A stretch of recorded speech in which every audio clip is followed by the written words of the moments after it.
The Mystery of Marie Roget, a sequel to The Murders in the Rue Morgue, by Edgar Allan Poe. Footnote 1.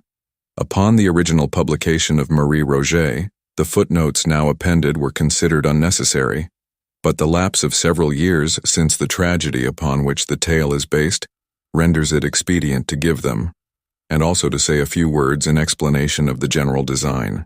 A young girl, Mary Cecilia Rogers, was murdered in the vicinity of New York, and although her death occasioned an intense and long-enduring excitement, the mystery attending it had remained unsolved at the period when the present paper was written and published, November 1842. Herein, under pretense of relating the fate of a Parisian grisette, the author has followed, in minute detail, the essential, while merely paralleling the inessential facts of the real murder of Mary Rogers. Thus all argument founded upon the fiction is applicable to the truth, and the investigation of the truth was the object. The Mystery of Marie Roget was composed at a distance from the scene of the atrocity, and with no other means of investigation than the newspapers afforded. Thus much escaped the writer of which he could have availed himself, had he been upon the spot and visited the localities. It may not be improper to record, nevertheless, that the confessions of two persons, one of them the Madame de Luc of the narrative, made at different periods, long subsequent to the publication, confirmed, in full, not only the general conclusion, but absolutely all the chief hypothetical details by which that conclusion was attained. Es gibt eine Reihe idealischer Begebenheiten, die der Wirklichkeit parallel läuft. Selten fallen sie zusammen. Menschen und Zufälle modifizieren gewöhnlich die idealische Begebenheit, so dass sie unvollkommen erscheint und ihre Folgen gleichfalls unvollkommen sind. So bei der Reformation. Statt des Protestantismus kam das Luthertum hervor. There are ideal series of events which run parallel with the real ones. They rarely coincide. Men and circumstances generally modify the ideal train of events, so that it seems imperfect, and its consequences are equally imperfect. Thus, with the Reformation, instead of Protestantism came Lutheranism. Novalis. Footnote. The nom de plume of von Hardenberg. Moral Ansichten. There are few persons, even among the calmest thinkers, who have not occasionally been startled into a vague yet thrilling half-credence in the supernatural, by coincidences of so seemingly marvelous a character that, as mere coincidences, the intellect has been unable to receive them. Such sentiments, for the half-credences of which I speak have never the full force of thought, such sentiments are seldom thoroughly stifled unless by reference to the doctrine of chance, or, as it is technically termed, the calculus of probabilities. Now, this calculus is in its essence purely mathematical, and thus we have the anomaly of the most rigidly exact in science applied to the shadow and spirituality of the most intangible in speculation. The extraordinary details which I am now called upon to make public will be found to form, as regards sequence of time, the primary branch of a series of scarcely intelligible coincidences whose secondary or concluding branch will be recognized by all readers in the late murder of Marie Cecilia Rogers at New York. When, in an article entitled The Murders in the Rue Morgue, I endeavored, about a year ago, to depict some very remarkable features in the mental character of my friend, the Chevalier C. Auguste Dupin, it did not occur to me that I should ever resume the subject. This depicting of character constituted my design, and this design was thoroughly fulfilled in the wild train of circumstances brought to instance Dupin's idiosyncrasy. I might have adduced other examples, but I should have proved no more. Late events, however, in their surprising development, have startled me into some further details, which will carry with them the air of extorted confession. Hearing what I have lately heard, it would be indeed strange should I remain silent in regard to what I both heard and saw so long ago. Upon the winding up of the tragedy involved in the deaths of Madame L'Espanaye and her daughter, the Chevalier dismissed the affair at once from his attention, and relapsed into his old habits of moody reverie.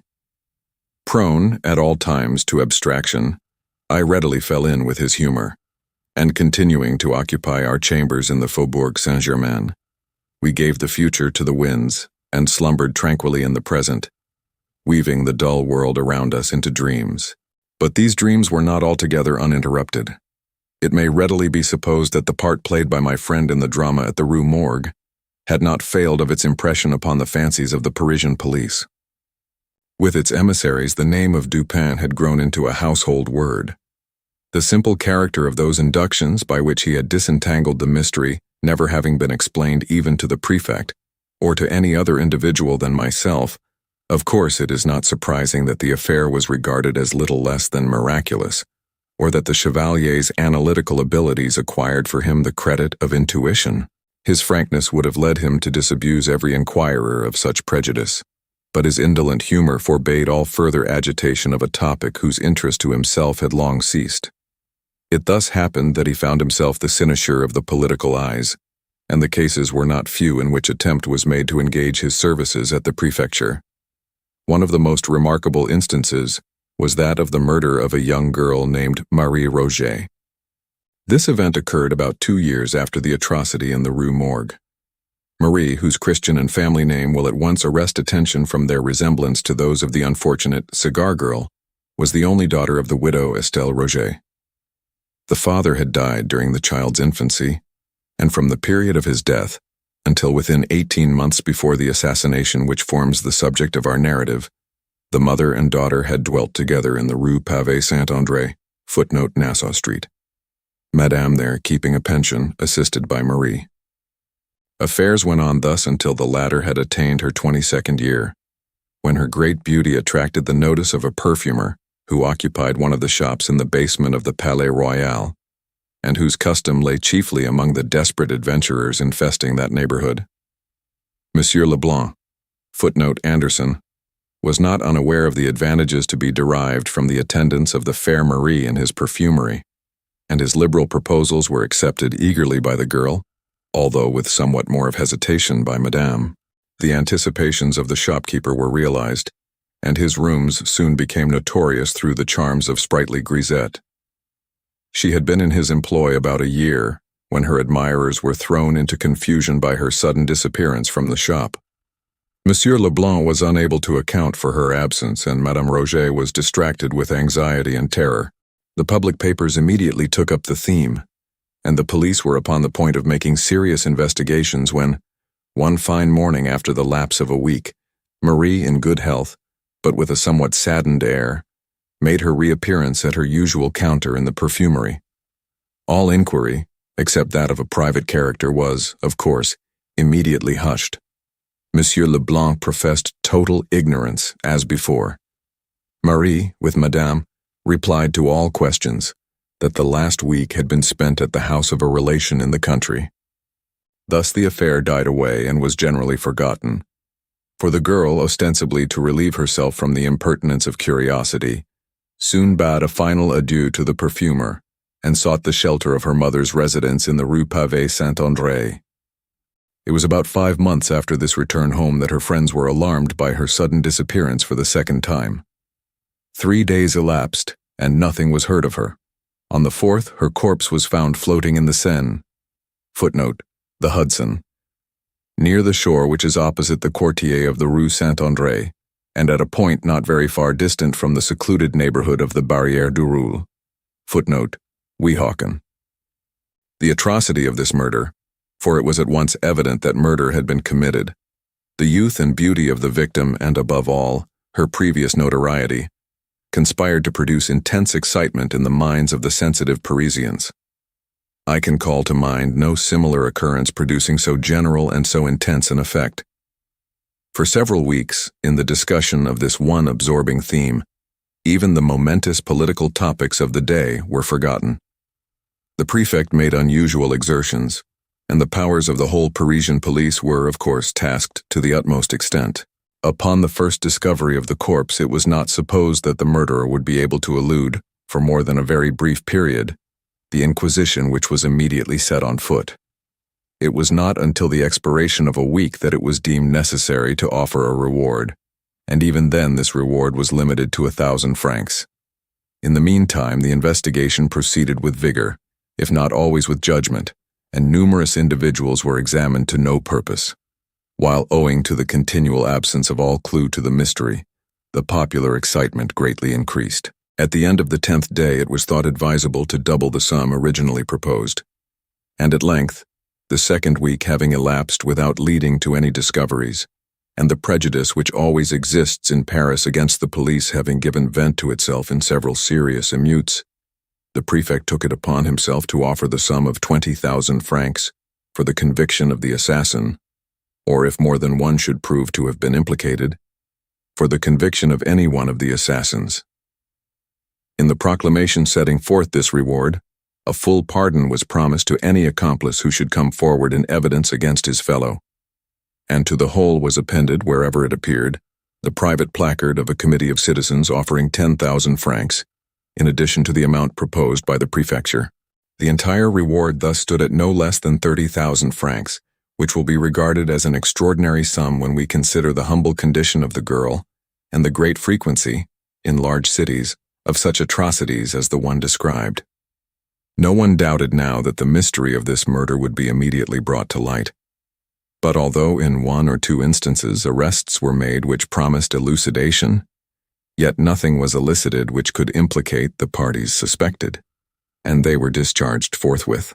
Strange as it may appear, the 3rd week from the discovery of the body had passed, and passed without any light being thrown upon the subject, before even a rumor of the events which had so agitated the public mind reached the ears of Dupin and myself. Engaged in researches which had absorbed our whole attention, it had been nearly a month since either of us had gone abroad, or received a visitor, or more than glanced at the leading political articles in one of the daily papers. The first intelligence of the murder was brought us by Guillaume in person. He called upon us early in the afternoon of the 13th of July, 18th, and remained with us until late in the night. He had been piqued by the failure of all his endeavors to ferret out the assassins. His reputation, so he said with a peculiarly Parisian air, was at stake. Even his honor was concerned. The eyes of the public were upon him, and there was really no sacrifice which he would not be willing to make for the development of the mystery. He concluded a somewhat droll speech with a compliment upon what he was pleased to term the tact of Dupin, and made him a direct and certainly a liberal proposition, the precise nature of which I do not feel myself at liberty to disclose, but which has no bearing upon the proper subject of my narrative. The compliment my friend rebutted as best he could, but the proposition he accepted at once, although its advantages were altogether provisional. This point being settled, the prefect broke forth at once into explanations of his own views, interspersing them with long comments upon the evidence, of which latter we were not yet in possession. He discoursed much and, beyond doubt, learnedly, while I hazarded an occasional suggestion as the night wore drowsily away. Dupin, sitting steadily in his accustomed armchair, was the embodiment of respectful attention. He wore spectacles during the whole interview, and an occasional glance beneath their green glasses sufficed to convince me that he slept not the less soundly, because silently, throughout the 7 or 8 leaden-footed hours which immediately preceded the departure of the prefect. In the morning I procured at the prefecture a full report of all the evidence elicited, and at the various newspaper offices a copy of every paper in which, from first to last, had been published any decisive information in regard to this sad affair. Freed from all that was positively disproved, this mass of information stood thus. Marie Roget left the residence of her mother in the Rue Pavée Saint-André about 9 o'clock in the morning of day June the 22nd, 18. In going out she gave notice to a Monsieur Jacques Saint-Eustache, footnote Payne, and to him only, of her intention to spend the day with an aunt, who resided in the Rue des Drômes. The Rue des Drômes is a short and narrow but populous thoroughfare, not far from the banks of the river, and at a distance of some 2 miles, in the most direct course possible, from the pension of Madame Roget. Saint-Eustache was the accepted suitor of Marie, and lodged, as well as took his meals, at the pension. He was to have gone for his betrothed at dusk and to have escorted her home. In the afternoon, however, it came on to rain heavily, and supposing that she would remain all night at her aunt's, as she had done under similar circumstances before, he did not think it necessary to keep his promise. As night drew on, Madame Roget, who was an infirm old lady, 70 years of age, was heard to express a fear that she should never see Marie again. But this observation attracted little attention at the time. On Monday it was ascertained that the girl had not been to the Rue des Drômes, and when the day elapsed without tidings of her, A tardy search was instituted at several points in the city and its environs. It was not, however, until the 4th day from the period of her disappearance that anything satisfactory was ascertained respecting her. On this day, Wednesday the 25th of June, a Monsieur Beauvais, footnote Cromelin, who, with a friend, had been making inquiries for Marie near the Barrière du Roule, on the shore of the Seine, which is opposite the Rue Pavée Saint-André, was informed that a corpse had just been towed ashore by some fishermen who had found it floating in the river. Upon seeing the body, Beauvais, after some hesitation, identified it as that of the perfumery girl. His friend recognized it more promptly. The face was suffused with dark blood, some of which issued from the mouth. No foam was seen, as in the case of the merely drowned. There was no discoloration in the cellular tissue. About the throat were bruises and impressions of fingers. The arms were bent over on the chest and were rigid. The right hand was clenched, the left partially open. On the left wrist were 2 circular excoriations, apparently the effect of ropes, or of a rope in more than one volution. A part of the right wrist also was much chafed, as well as the back throughout its extent, but more especially at the shoulder blades. In bringing the body to the shore, the fishermen had attached to it a rope, but none of the excoriations had been affected by this. The flesh of the neck was much swollen.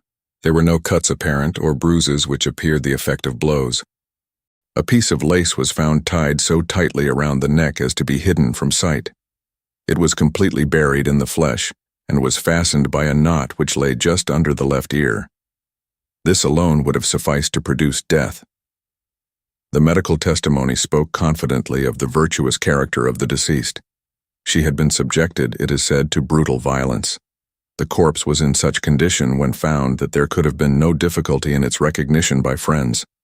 The dress was much torn and otherwise disordered. In the outer garment, a slip, about a foot wide, had been torn upward from the bottom hem to the waist, but not torn off. It was wound 3 times around the waist and secured by a sort of hitch in the back. The dress immediately beneath the frock was of fine muslin, and from this a slip 18 inches wide had been torn entirely out, torn very evenly and with great care. It was found around her neck, fitting loosely, and secured with a hard knot. Over this muslin slip and the slip of lace the strings of a bonnet were attached, the bonnet being appended. The knot by which the strings of the bonnet were fastened was not a lady's, but a slip or sailor's knot. After the recognition of the corpse, it was not, as usual, taken to the morgue, this formality being superfluous, but hastily interred not far from the spot at which it was brought ashore. Through the exertions of Beauvais, the matter was industriously hushed up as far as possible, and several days had elapsed before any public emotion resulted.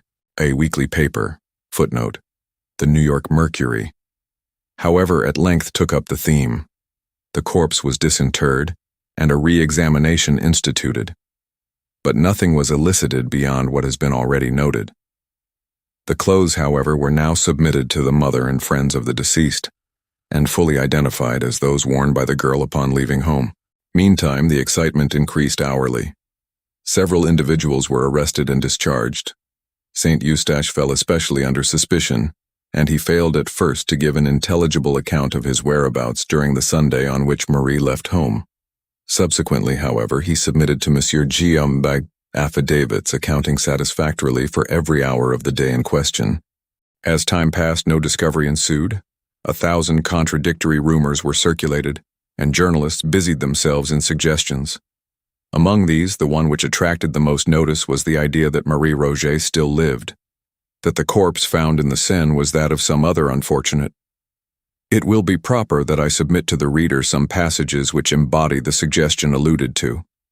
These passages are literal translations from L'Étoile, footnote, the New York Brother Jonathan, edited by H. Hastings Weld, Esq., a paper, conducted in general, with much ability. Mademoiselle Roget left her mother's house on Sunday morning, June the 22nd, 18, with the ostensible purpose of going to see her aunt or some other connection in the Rue des Drômes. From that hour nobody is proved to have seen her. There is no trace or tidings of her at all. There has no person whatever come forward so far who saw her at all on that day, after she left her mother's door. Now, Though we have no evidence that Marie Roget was in the land of the living after 9 o'clock on Sunday, June the 22nd, we have proof that up to that hour, she was alive. On Wednesday noon at 12, a female body was discovered afloat on the shore of the Barrière du Roule. This was, even if we presume that Marie Roget was thrown into the river within 3 hours after she left her mother's house, only 3 days from the time she left her home, 3 days to an hour. But it is folly to suppose that the murder, if murder was committed on her body, could have been consummated soon enough to have enabled her murderers to throw the body into the river before midnight. Those who are guilty of such horrid crimes choose darkness rather than light. Thus we see that if the body found in the river was that of Marie Roget, it could only have been in the water 2.5 days, or 3 at the outside. All experience has shown that drowned bodies, or bodies thrown into the water immediately after death by violence, require from 6 to 10 days for sufficient decomposition to take place to bring them to the top of the water. Even where a cannon is fired over a corpse and it rises before at least 5 or 6 days' immersion, it sinks again, if left alone. Now we ask, what was there in this case to cause a departure from the ordinary course of nature? If the body had been kept in its mangled state on shore until Tuesday night, some trace would be found on shore of the murderers. It is a doubtful point also whether the body would be so soon afloat, even were it thrown in after having been dead 2 days. And furthermore, it is exceedingly improbable that any villains who had committed such a murder as is here supposed would have thrown the body in without weight to sink it, when such a precaution could have so easily been taken.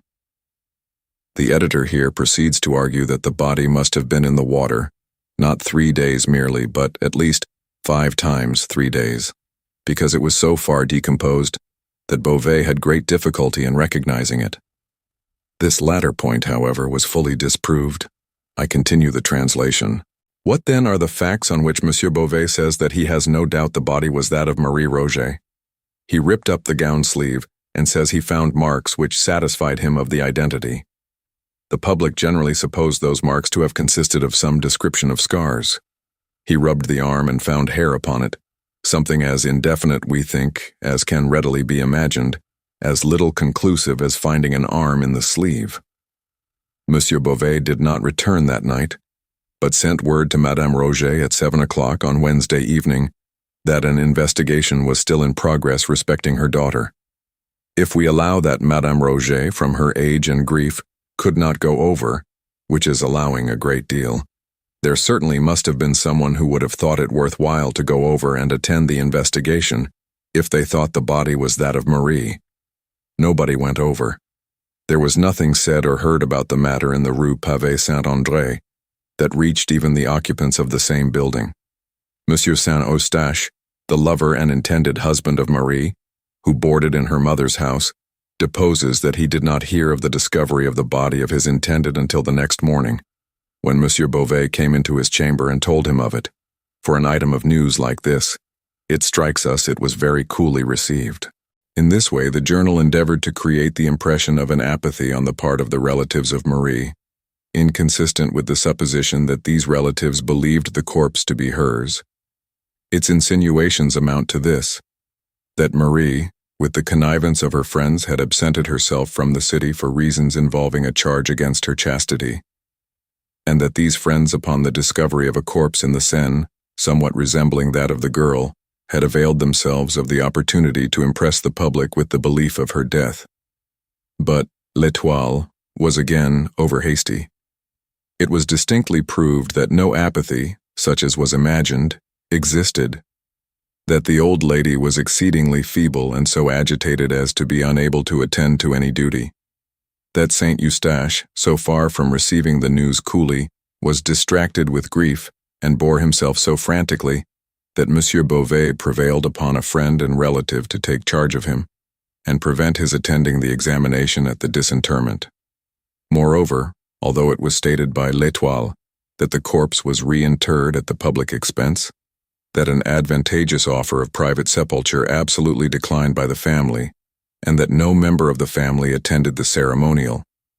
Although, I say, all this was asserted by L'Étoile in furtherance of the impression it designed to convey, yet all this was satisfactorily disproved. In a subsequent number of the paper, an attempt was made to throw suspicion upon Beauvais himself. The editor says, "Now then, a change comes over the matter. We are told that on one occasion, while a Madame B was at Madame Roget's house, Monsieur Beauvais, who was going out, told her that a gendarme was expected there, and that she, Madame B, must not say anything to the gendarme until he returned, but let the matter be for him. In the present posture of affairs, Monsieur Beauvais appears to have the whole matter locked up in his head. A single step cannot be taken without Monsieur Beauvais, for go which way you will, you run against him. For some reason he determined that nobody shall have anything to do with the proceedings but himself, and he has elbowed the male relatives out of the way according to their representations in a very singular manner. He seems to have been very much averse to permitting the relatives to see the body. By the following fact, some color was given to the suspicion thus thrown upon Beauvais. A visitor at his office, a few days prior to the girl's disappearance, and during the absence of its occupant, had observed a rose in the keyhole of the door, and the name Marie, inscribed upon a slate which hung near at hand. The general impression, so far as we were enabled to glean it from the newspapers, seemed to be that Marie had been the victim of a gang of desperadoes, that by these she had been borne across the river, maltreated and murdered. Le Commerciel, footnote New York Journal of Commerce. However, a print of extensive influence was earnest in combating this popular idea. I quote a passage or two from its columns. "We are persuaded that pursuit has hitherto been on a false scent, so far as it has been directed to the Barrière du Roule. It is impossible that a person so well known to thousands as this young woman was, should have passed 3 blocks without someone having seen her, and anyone who saw her would have remembered it, for she interested all who knew her. It was when the streets were full of people when she went out. It is impossible that she could have gone to the Barrière du Roule, or to the Rue des Drômes, without being recognized by a dozen persons. Yet no one has come forward who saw her outside her mother's door, and there is no evidence except the testimony concerning her expressed intentions that she did go out at all. Her gown was torn, bound round her, and tied, and by that, the body was carried as a bundle. If the murder had been committed at the Barrière du Roule, there would have been no necessity for any such arrangement. The fact that the body was found floating near the barrière is no proof as to where it was thrown into the water. A piece of one of the unfortunate girl's petticoats, 2 feet long and 1 foot wide, was torn out and tied under her chin around the back of her head, probably to prevent screams. This was done by fellows who had no pocket handkerchief. A day or two before the prefect called upon us, however, some important information reached the police which seemed to overthrow at least the chief portion of Le Commerciel's argument. 2 small boys, sons of a Madame de Luc, while roaming among the woods near the Barrière du Roule, chanced to penetrate a close thicket, within which were 3 or 4 large stones, forming a kind of seat with a back and footstool. On the upper stone lay a white petticoat, on the second, a silk scarf. A parasol, gloves, and a pocket handkerchief were also here found. The handkerchief bore the name Marie Roget. Fragments of dress were discovered on the brambles around. The earth was trampled, the bushes were broken, and there was every evidence of a struggle. Between the thicket and the river, the fences were found taken down, and the ground bore evidence of some heavy burden having been dragged along it. A weekly paper, Le Soleil, footnote, Philadelphia. Saturday Evening Post, edited by C.I. Peterson Esquires, had the following comments upon this discovery, comments which merely echoed the sentiment of the whole Parisian press. The things had all evidently been there at least 3 or 4 weeks. They were all mildewed down hard with the action of the rain and stuck together from mildew. The grass had grown around and over some of them. The silk on the parasol was strong, but the threads of it were run together within. The upper part, where it had been doubled and folded, was all mildewed and rotten, and tore on its being opened. The pieces of her frock torn out by the bushes were about 3 inches wide and 6 inches long. One part was the hem of the frock, and it had been mended. The other piece was part of the skirt, not the hem. They looked like strips torn off, and were on the thorn bush about a foot from the ground. There can be no doubt, therefore, that the spot of this appalling outrage has been discovered. Consequent upon this discovery, new evidence appeared.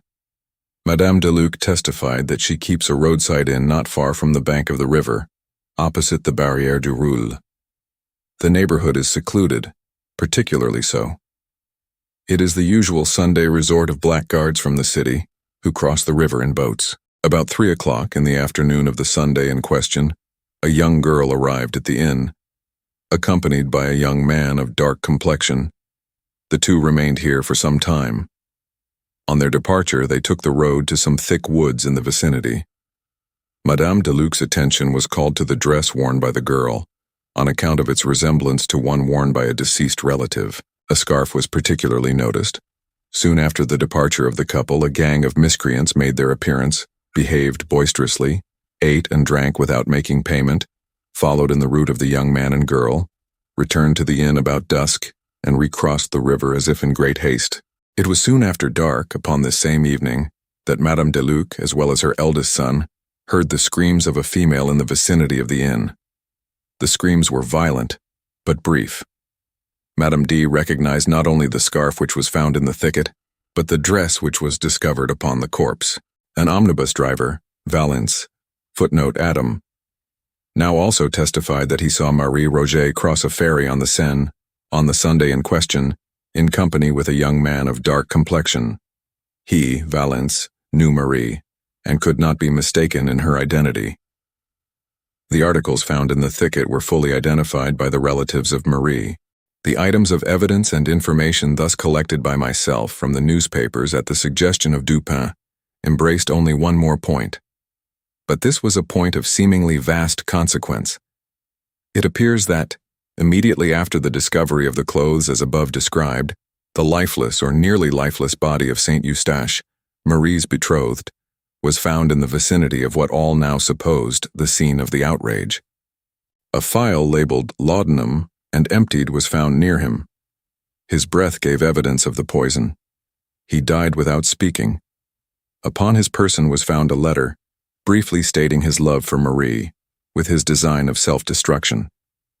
"I need scarcely tell you," said Dupin as he finished the perusal of my notes, "that this is a far more intricate case than that of the Rue Morgue, from which it differs in one important respect. This is an ordinary, although an atrocious, instance of crime. There is nothing peculiarly out or about it. You will observe that for this reason, the mystery has been considered easy, when for this reason, it should have been considered difficult of solution. Thus at first it was thought unnecessary to offer a reward. The myrmidons of G were able at once to comprehend how and why such an atrocity might have been committed. They could picture to their imaginations a mode, many modes, and a motive, many motives, and because it was not impossible that either of these numerous modes and motives could have been the actual one, they have taken it for granted that one of them must.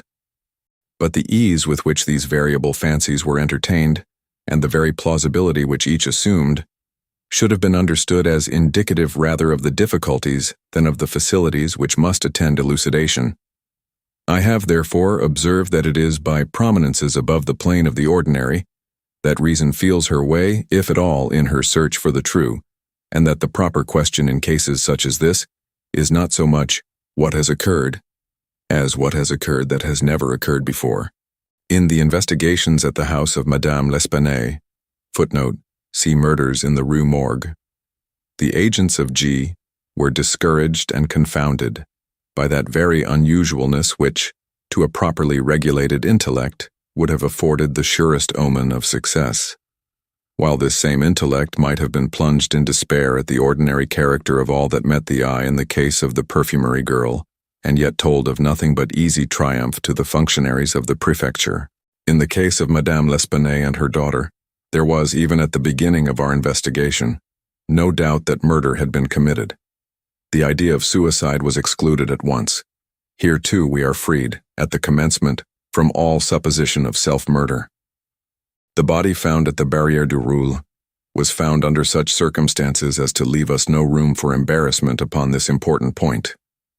But it has been suggested that the corpse discovered is not that of the Marie Roget, for the conviction of whose assassin or assassins the reward is offered, and respecting whom solely our agreement has been arranged with the prefect. We both know this gentleman well, it will not do to trust him too far.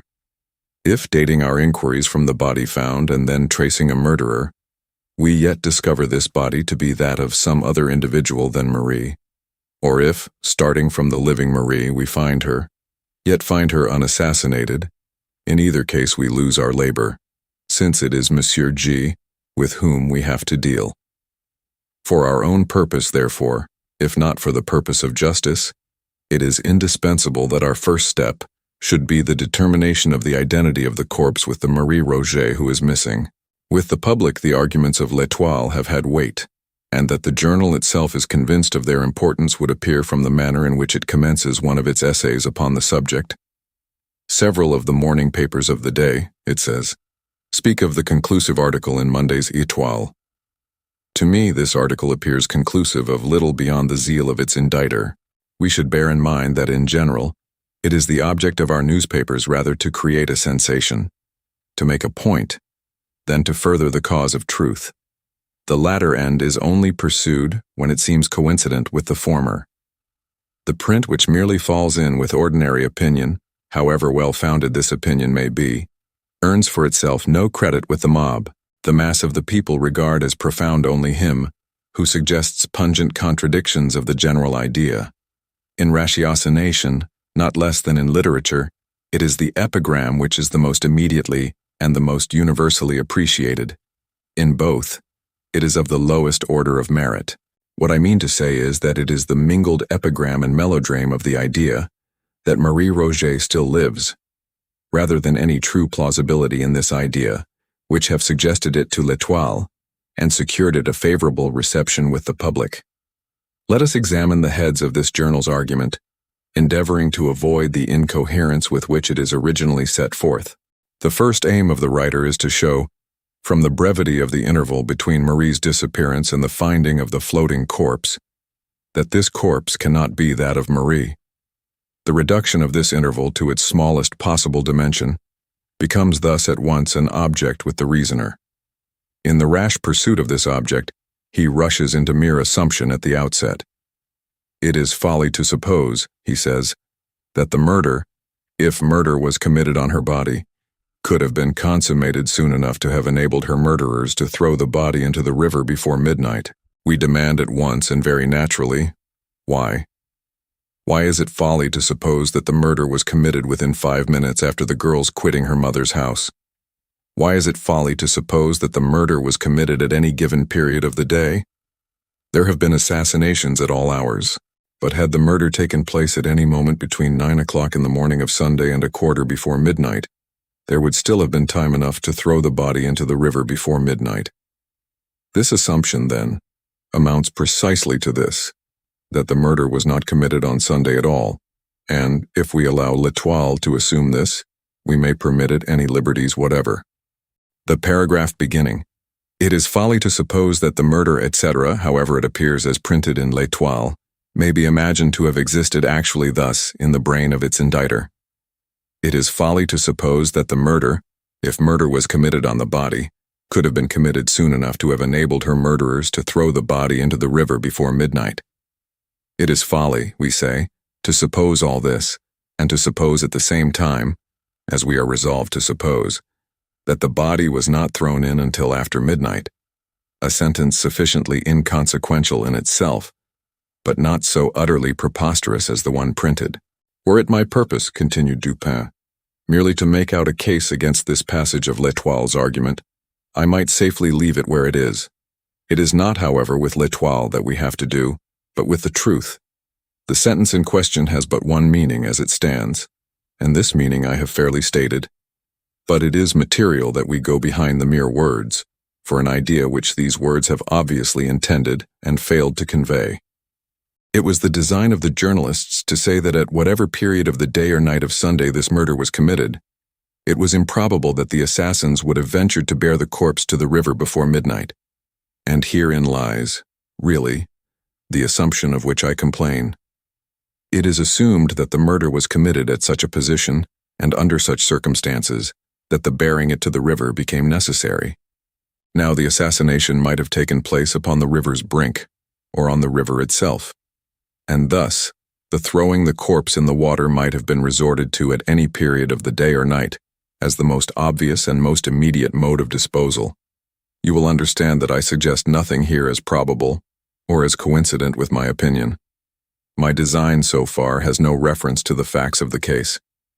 I wish merely to caution you against the whole tone of L'Etoile's suggestion, by calling your attention to its ex parte character at the outset, having prescribed thus a limit to suit its own preconceived notions, having assumed that, if this were the body of Marie, it could have been in the water but a very brief time. The journal goes on to say, all experience has shown that drowned bodies, or bodies thrown into the water immediately after death by violence, require from 6 to 10 days for sufficient decomposition to take place to bring them to the top of the water. Even when a cannon is fired over a corpse, and it rises before at least 5 or 6 days' immersion, it sinks again if let alone. These assertions have been tacitly received by every paper in Paris with the exception of Le Moniteur. Footnote: the New York Commercial Advertiser, edited by Colonel Stone. This latter print endeavors to combat that portion of the paragraph which has reference to drowned bodies only, by citing some 5 or 6 instances in which the bodies of individuals known to be drowned were found floating after the lapse of less time than is insisted upon by L'Etoile. But there is something excessively unphilosophical in the attempt on the part of Le Moniteur to rebut the general assertion of L'Etoile by a citation of particular instances militating against that assertion. Had it been possible to adduce 50, instead of 5 examples of bodies found floating at the end of 2 or 3 days, these 50 examples could still have been properly regarded only as exceptions to L'Etoile's rule, until such time as the rule itself should be confuted.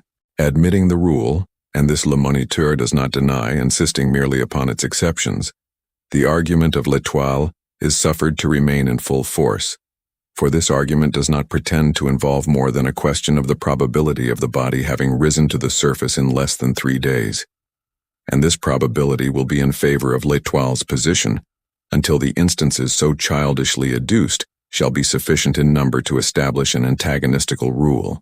You will see at once that all argument upon this head should be urged, if at all, against the rule itself, and for this end we must examine the rationale of the rule. Now, the human body, in general, is neither much lighter nor much heavier than the water of the Seine, that is to say, the specific gravity of the human body, in its natural condition, is about equal to the bulk of fresh water which it displaces. The bodies of fat and fleshy persons, with small bones, and of women generally, are lighter than those of the lean and large-boned, and of men, and the specific gravity of the water of a river is somewhat influenced by the presence of the tide from the sea. But leaving this tide out of the question, it may be said that very few human bodies will sink at all, even in fresh water, of their own accord. Almost anyone falling into a river will be enabled to float, if he suffer the specific gravity of the water fairly to be adduced in comparison with his own, that is to say, if he suffer his whole person to be immersed, with as little exception as possible. The proper position for one who cannot swim is the upright position of the walker on land, with the head thrown fully back and immersed, the mouth and nostrils alone remaining above the surface. Thus circumstanced, we shall find that we float without difficulty and without exertion. It is evident, however, that the gravities of the body and of the bulk of water displaced are very nicely balanced, and that a trifle will cause either to preponderate.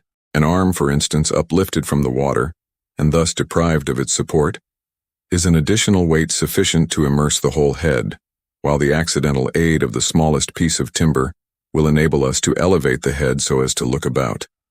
Now, in the struggles of one unused to swimming, the arms are invariably thrown upward, while an attempt is made to keep the head in its usual perpendicular position. The result is the immersion of the mouth and nostrils, and the inception, during efforts to breathe while beneath the surface, of water into the lungs. Much is also received into the stomach, and the whole body becomes heavier by the difference between the weight of the air originally distending these cavities and that of the fluid which now fills them. This difference is sufficient to cause the body to sink, as a general rule, but is insufficient in the case of individuals with small bones and an abnormal quantity of flaccid or fatty matter. Such individuals float even after drowning. The corpse being supposed at the bottom of the river will there remain until by some means its specific gravity again becomes less than that of the bulk of water which it displaces. This effect is brought about by decomposition or otherwise. The result of decomposition is the generation of gas, distending the cellular tissues and all the cavities, and giving the puffed appearance, which is so horrible. When this distension has so far progressed that the bulk of the corpse is materially increased without a corresponding increase of mass or weight, its specific gravity becomes less than that of the water displaced, and it forthwith makes its appearance at the surface. But decomposition is modified by innumerable circumstances, is hastened or retarded by innumerable agencies, for example by the heat or cold of the season, by the mineral impregnation or purity of the water, by its depth or shallowness, by its currency or stagnation, by the temperament of the body, by its infection or freedom from disease before death. Thus it is evident that we can assign no period with anything like accuracy at which the corpse shall rise through decomposition.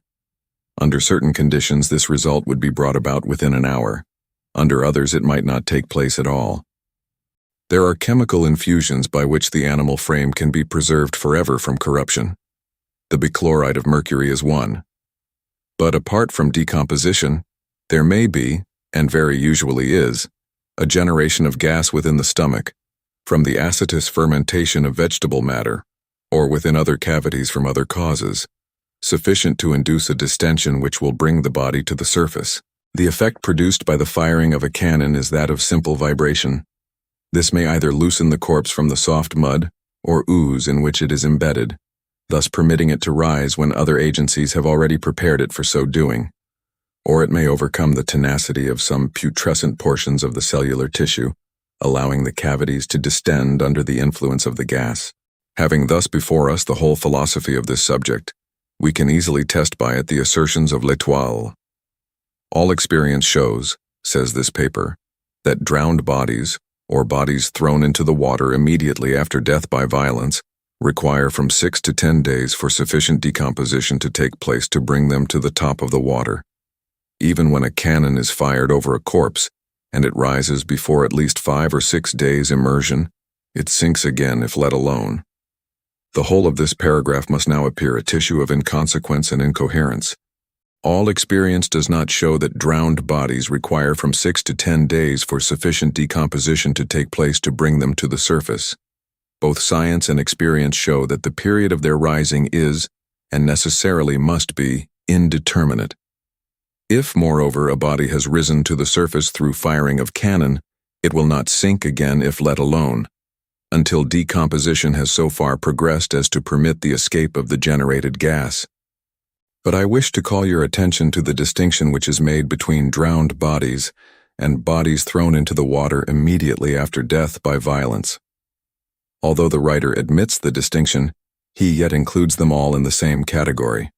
I have shown how it is that the body of a drowning man becomes specifically heavier than its bulk of water, and that he would not sink at all, except for the struggle by which he elevates his arms above the surface, and his gasps for breath while beneath the surface, gasps which supply by water the place of the original air in the lungs. But these struggles and these gasps would not occur in the body thrown into the water immediately after death by violence. Thus, in the latter instance, the body, as a general rule, would not sink at all, a fact of which L'Etoile is evidently ignorant. When decomposition had proceeded to a very great extent, when the flesh had in a great measure left the bones, then indeed, but not till then, should we lose sight of the corpse. And now what are we to make of the argument that the body found could not be that of Marie Roget because, 3 days only having elapsed, this body was found floating?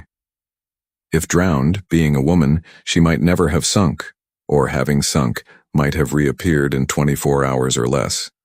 But no one supposes her to have been drowned, and, dying before being thrown into the river, she might have been found floating at any period afterward whatever.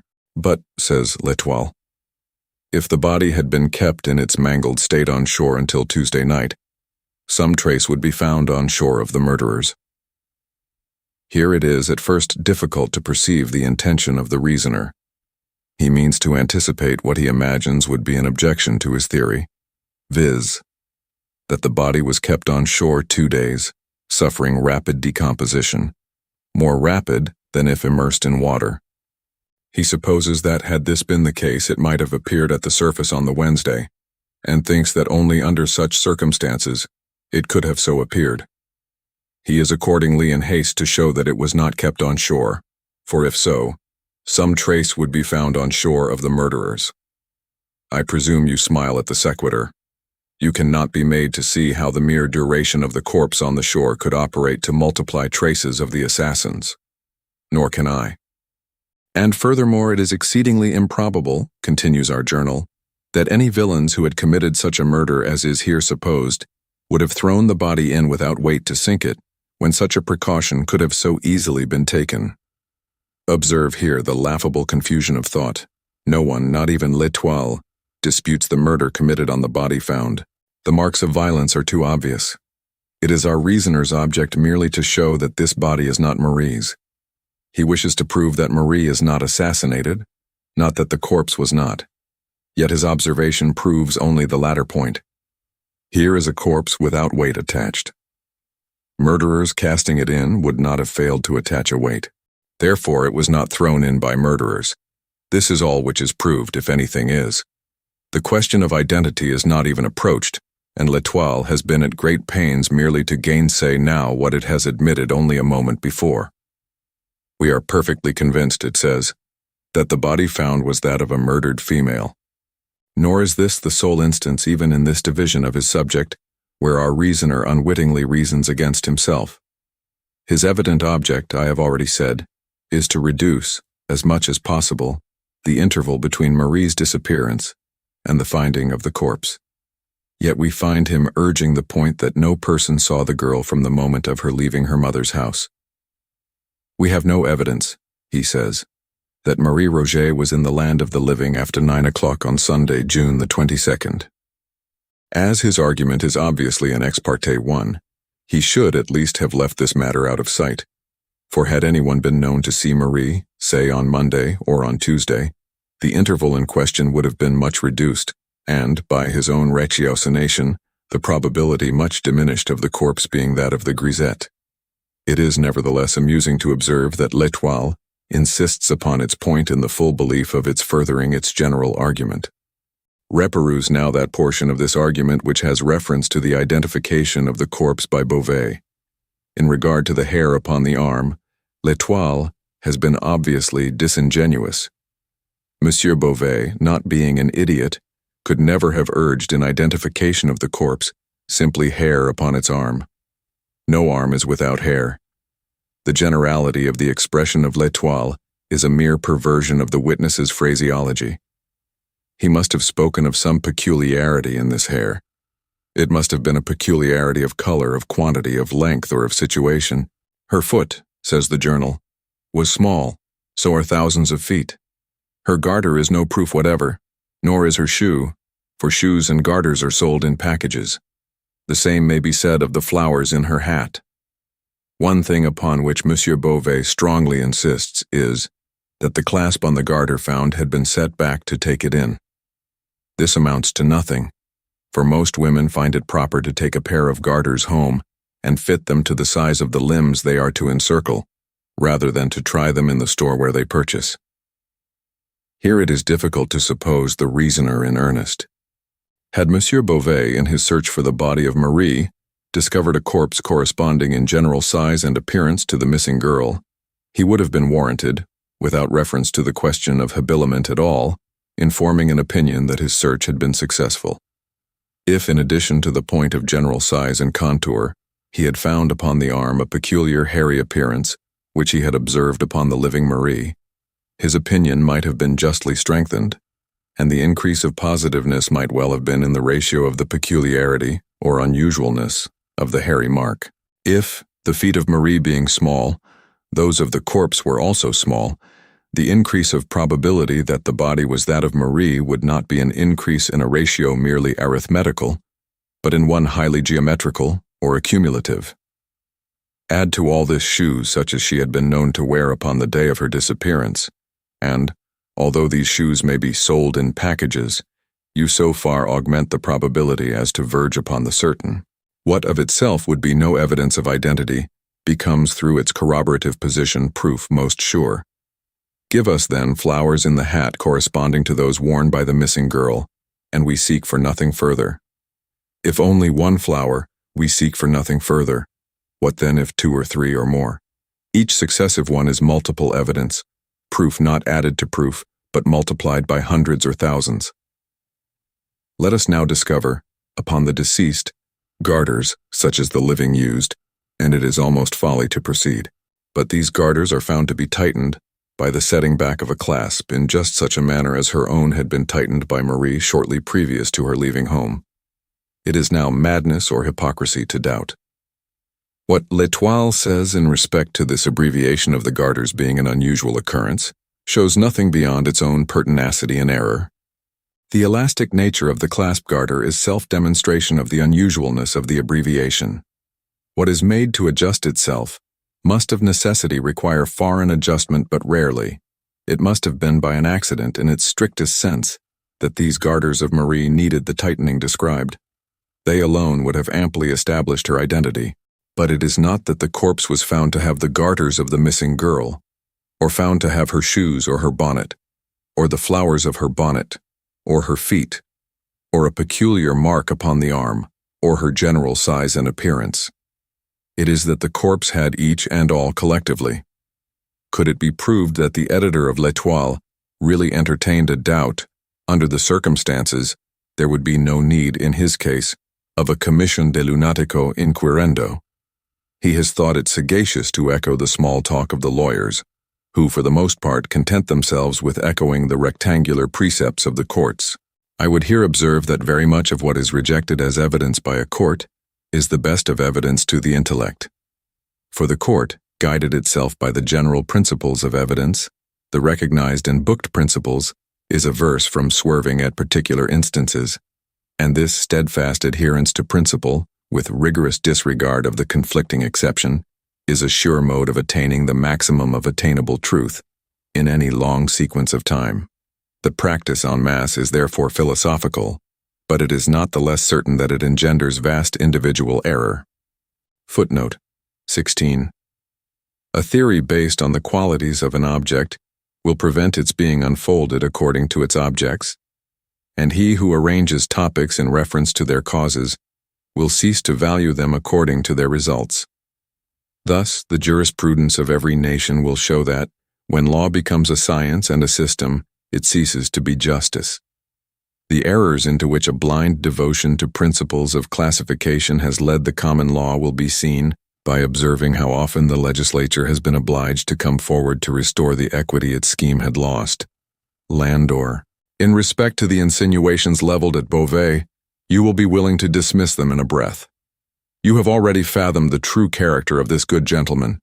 He is a busybody, with much of romance and little of wit. Anyone so constituted will readily so conduct himself upon occasion of real excitement, as to render himself liable to suspicion on the part of the over-acute or the ill-disposed. Monsieur Beauvais, as it appears from your notes, had some personal interviews with the editor of L'Étoile, and offended him by venturing an opinion that the corpse, notwithstanding the theory of the editor, was, in sober fact, that of Marie. He persists, says the paper, in asserting the corpse to be that of Marie, but cannot give a circumstance, in addition to those which we have commented upon, to make others believe. Now, without re-adverting to the fact that stronger evidence to make others believe could never have been adduced, it may be remarked that a man may very well be understood to believe in a case of this kind, without the ability to advance a single reason for the belief of a second party. Nothing is more vague than impressions of individual identity. Each man recognizes his neighbor, yet there are few instances in which anyone is prepared to give a reason for his recognition. The editor of L'Étoile had no right to be offended at Monsieur Beauvais's unreasoning belief. The suspicious circumstances which invest him will be found to tally much better with my hypothesis of romantic busybodyism than with the reasoner's suggestion of guilt. Once adopting the more charitable interpretation, We shall find no difficulty in comprehending the rose in the keyhole, the Marie upon the slate, the elbowing the male relatives out of the way, the aversion to permitting them to see the body, the caution given to Madame Biauer that she must hold no conversation with the gendarme until his Beauvais' return, and, lastly, his apparent determination that nobody should have anything to do with the proceedings except himself. It seems to me unquestionable that Beauvais was a suitor of Marie's, that she coquetted with him, and that he was ambitious of being thought to enjoy her fullest intimacy and confidence. I shall say nothing more upon this point, and as the evidence fully rebuts the assertion of L'Etoile, touching the matter of apathy on the part of the mother and other relatives, an apathy inconsistent with the supposition of their believing the corpse to be that of the perfumery girl, we shall now proceed as if the question of identity were settled to our perfect satisfaction. And what, I here demanded, do you think of the opinions of Le Commerciel? That in spirit they are far more worthy of attention than any which have been promulgated upon the subject. The deductions from the premises are philosophical and acute, but the premises, in 2 instances at least, are founded in imperfect observation. Le Commerciel wishes to intimate that Marie was seized by some gang of low ruffians not far from her mother's door. It is impossible, it urges, that a person so well known to thousands as this young woman was, should have passed 3 blocks without someone having seen her. This is the idea of a man long resident in Paris, a public man, and one whose walks to and fro in the city have been mostly limited to the vicinity of the public offices. He is aware that he seldom passes so far as a dozen blocks from his own bureau without being recognized and accosted. And knowing the extent of his personal acquaintance with others and of others with him, he compares his notoriety with that of the perfumery girl, finds no great difference between them, and reaches at once the conclusion that she, in her walks, would be equally liable to recognition with himself in his. This could only be the case were her walks of the same unvarying, methodical character, and within the same species of limited region as are his own. He passes to and fro at regular intervals within a confined periphery, abounding in individuals who are led to observation of his person through interest in the kindred nature of his occupation with their own. But the walks of Marie may, in general, be supposed discursive. In this particular instance, it will be understood as most probable that she proceeded upon a route of more than average diversity from her accustomed ones. The parallel which we imagine to have existed in the mind of Le Commerciel would only be sustained in the event of the 2 individuals traversing the whole city.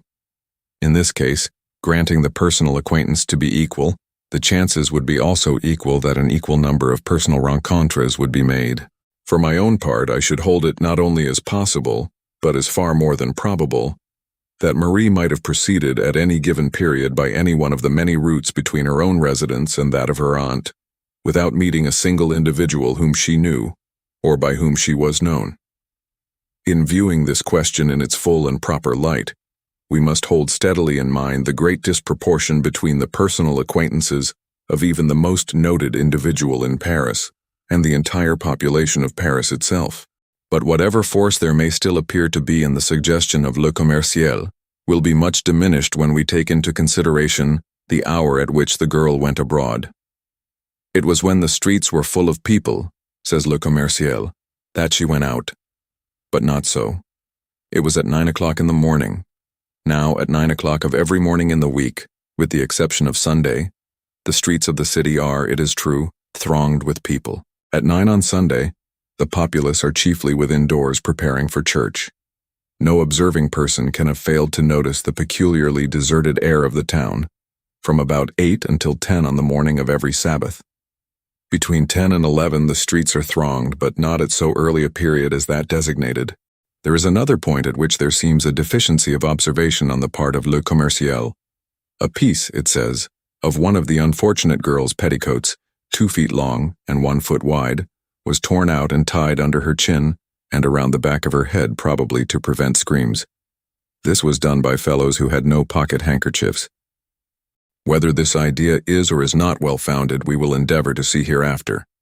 But by fellows who have no pocket handkerchiefs, the editor intends the lowest class of ruffians. These, however, are the very description of people who will always be found to have handkerchiefs even when destitute of shirts. You must have had occasion to observe how absolutely indispensable, of late years, to the thorough blackguard, has become the pocket handkerchief. And what are we to think, I asked, of the article in Le Soleil? That it is a vast pity its inditer was not born a parrot, in which case he would have been the most illustrious parrot of his race. He has merely repeated the individual items of the already published opinion, collecting them, with a laudable industry, from this paper and from that. The things had all evidently been there, he says, at least 3 or 4 weeks, and there can be no doubt that the spot of this appalling outrage has been discovered. The facts here restated by Le Soleil are very far indeed from removing my own doubts upon this subject, and we will examine them more particularly hereafter, in connection with another division of the theme. At present we must occupy ourselves with other investigations. You cannot have failed to remark the extreme laxity of the examination of the corpse. To be sure, the question of identity was readily determined, or should have been, but there were other points to be ascertained. Had the body been in any respect despoiled? Had the deceased any articles of jewelry about her person upon leaving home? If so, had she anyone found? These are important questions utterly untouched by the evidence, and there are others of equal moment which have met with no attention. We must endeavor to satisfy ourselves by personal inquiry. The case of Saint Eustache must be re-examined. I have no suspicion of this person, but let us proceed methodically. We will ascertain beyond a doubt the validity of the affidavits in regard to his whereabouts on the Sunday. Affidavits of this character are readily made matter of mystification. Should there be nothing wrong here, however, we will dismiss Saint Eustache from our investigations. His suicide, however corroborative of suspicion, were there found to be deceit in the affidavits, is, without such deceit, in no respect an unaccountable circumstance, or one which need cause us to deflect from the line of ordinary analysis. In that which I now propose, we will discard the interior points of this tragedy, and concentrate our attention upon its outskirts. Not the least usual error in investigations such as this is the limiting of inquiry to the immediate, with total disregard of the collateral or circumstantial events. It is the malpractice of the courts to confine evidence and discussion to the bounds of apparent relevancy. Yet experience has shown, and a true philosophy will always show, that a vast, perhaps the larger portion of truth arises from the seemingly irrelevant. It is through the spirit of this principle, if not precisely through its letter, that modern science has resolved to calculate upon the unforeseen. But perhaps you do not comprehend me. The history of human knowledge has so uninterruptedly shown that to collateral or incidental or accidental events we are indebted for the most numerous and most valuable discoveries, that it has at length become necessary, in prospective view of improvement, to make not only large but the largest allowances for inventions that shall arise by chance and quite out of the range of ordinary expectation. It is no longer philosophical to base upon what has been a vision of what is to be. Accident is admitted as a portion of the substructure. We make chance a matter of absolute calculation. We subject the unlooked for and unimagined to the mathematical formulae of the schools.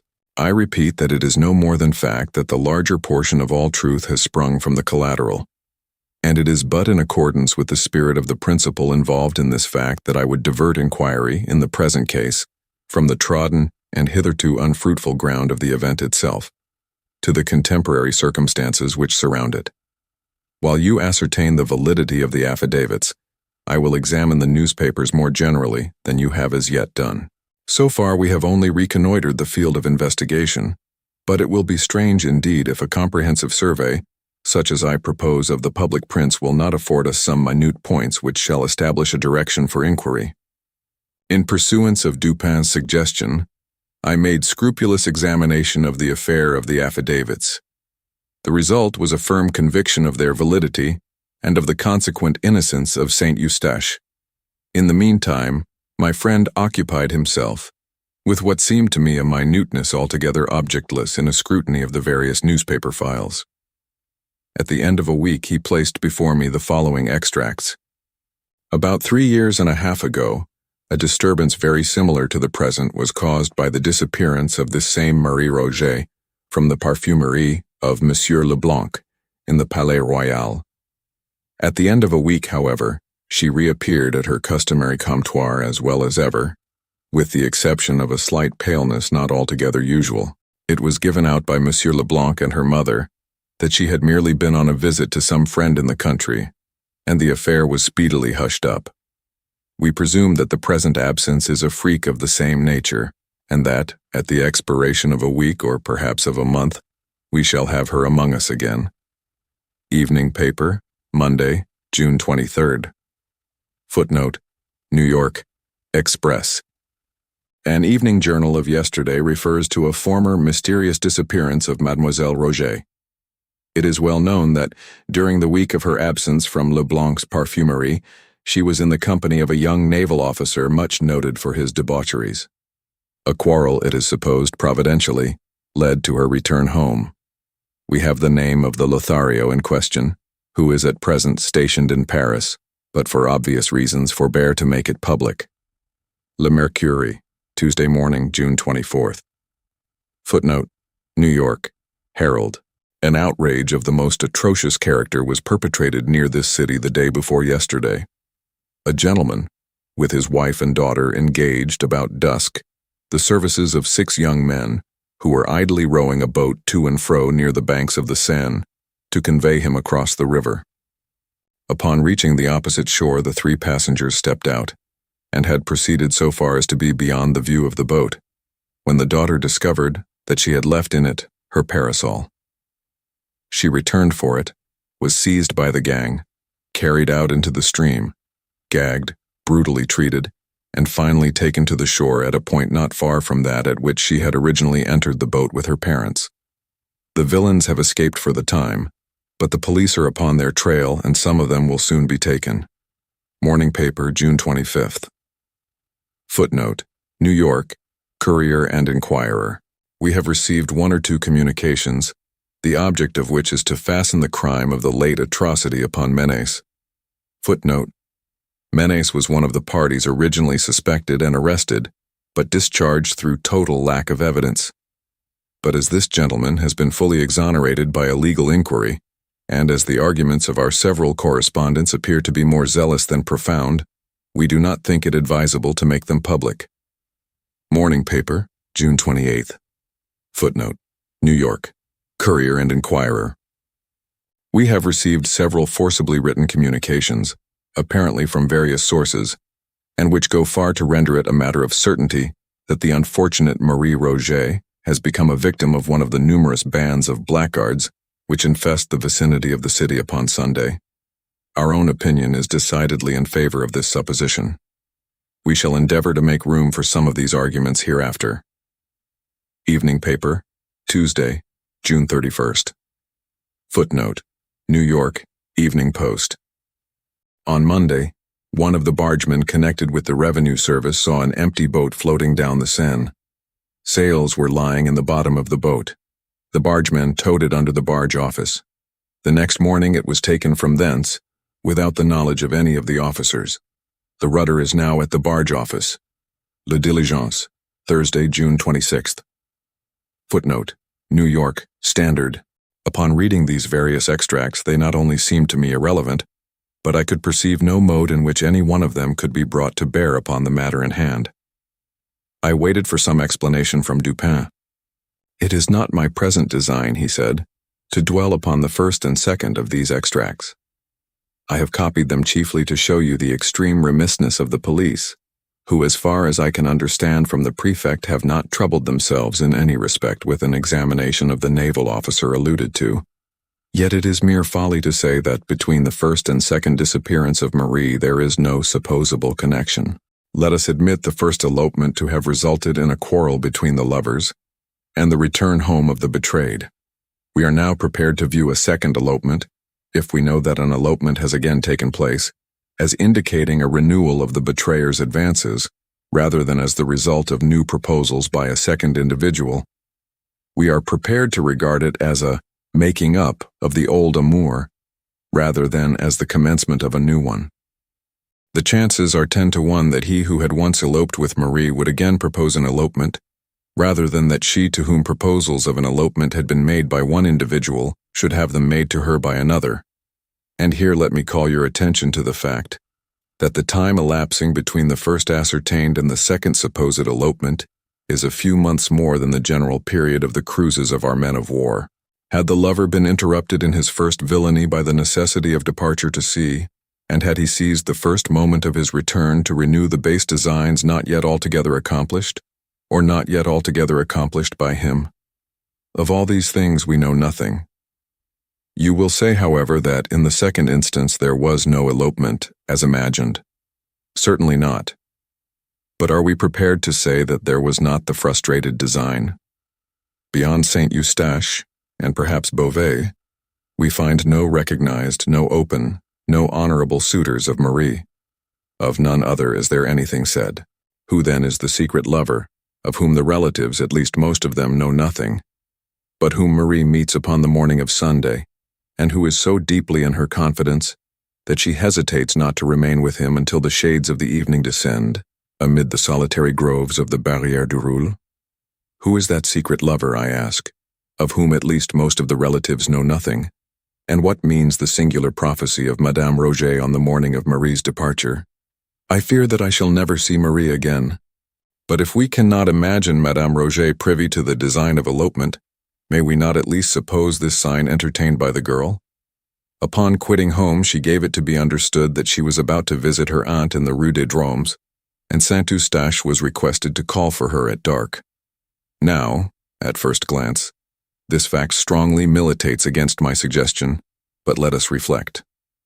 That she did meet some companion and proceed with him across the river, reaching the Barrière du Roule at so late an hour as 3 o'clock in the afternoon is known, but in consenting so to accompany this individual, for whatever purpose to her mother known or unknown, she must have thought of her expressed intention when leaving home, and of the surprise and suspicion aroused in the bosom of her affianced suitor, Saint Eustache, when, calling for her at the hour appointed in the Rue des Drômes, he should find that she had not been there, and when, moreover, upon returning to the pension with this alarming intelligence, he should become aware of her continued absence from home. She must have thought of these things, I say. She must have foreseen the chagrin of Saint Eustache, the suspicion of all.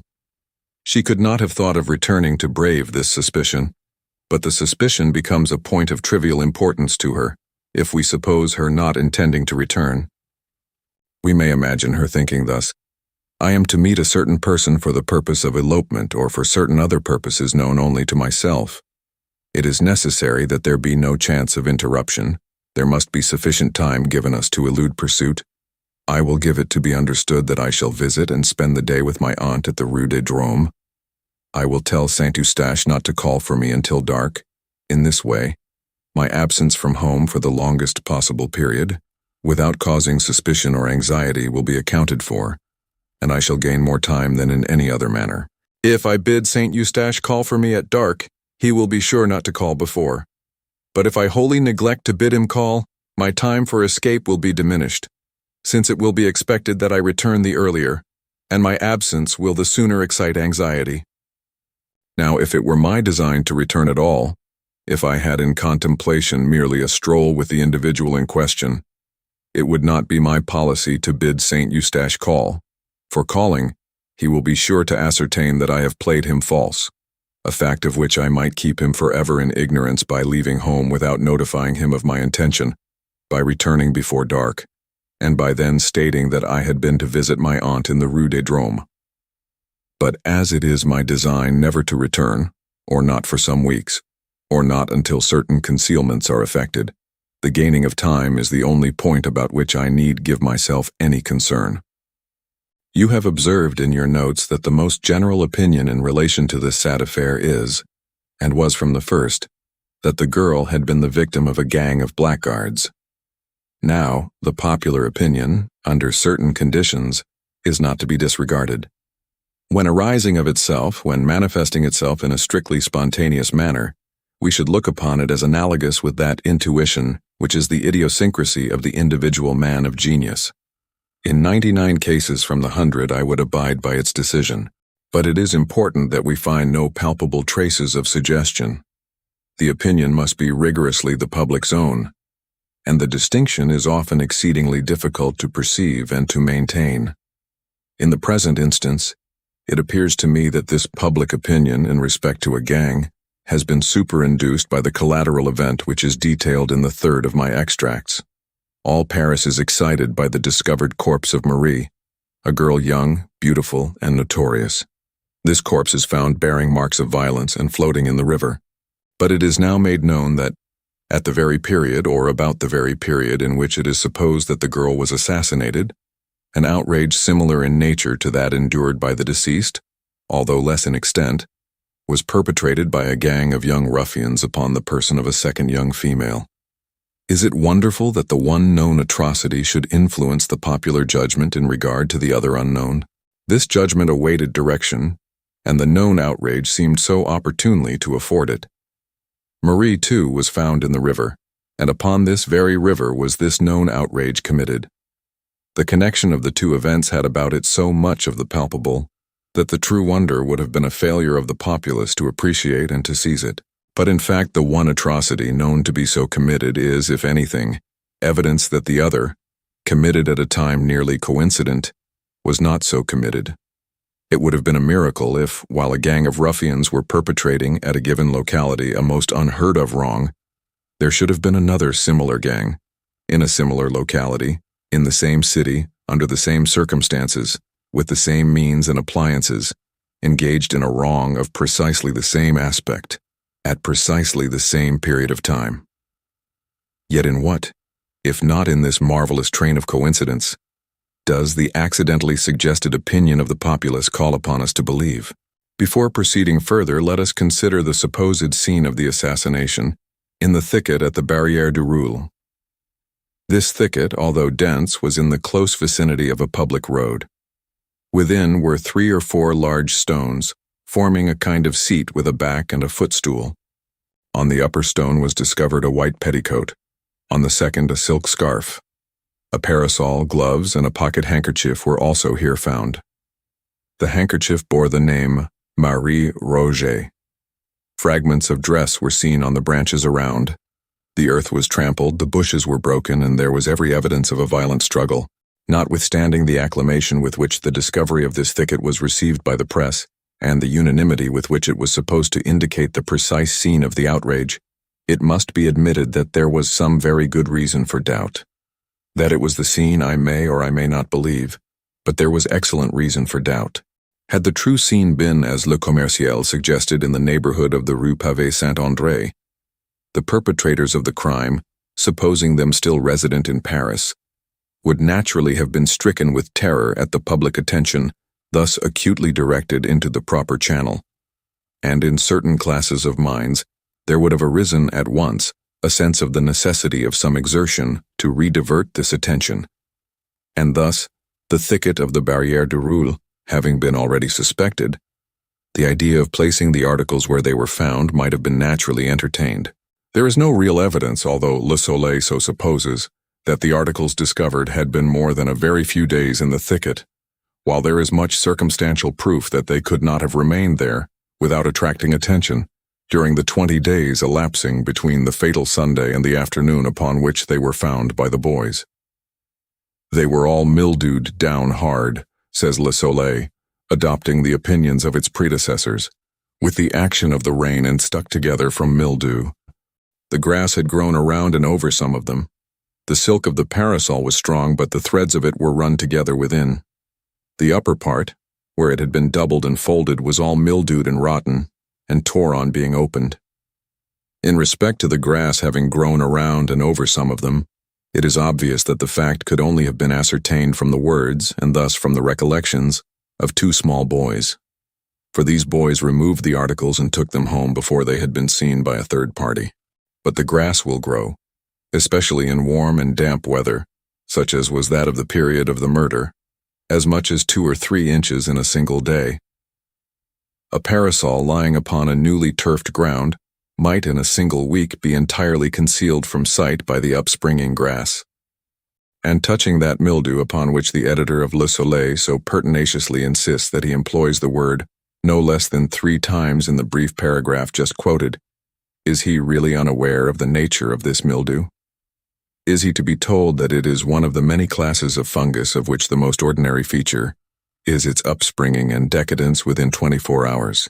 Thus we see at a glance that what has been most triumphantly adduced in support of the idea that the articles had been, for at least 3 or 4 weeks, in the thicket, is most absurdly null as regards any evidence of that fact.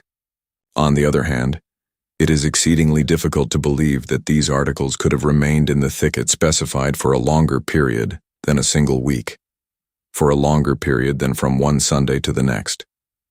Those who know anything of the vicinity of Paris know the extreme difficulty of finding seclusion, unless at a great distance from its suburbs. Such a thing as an unexplored or even an unfrequently visited recess, amid its woods or groves, is not for a moment to be imagined.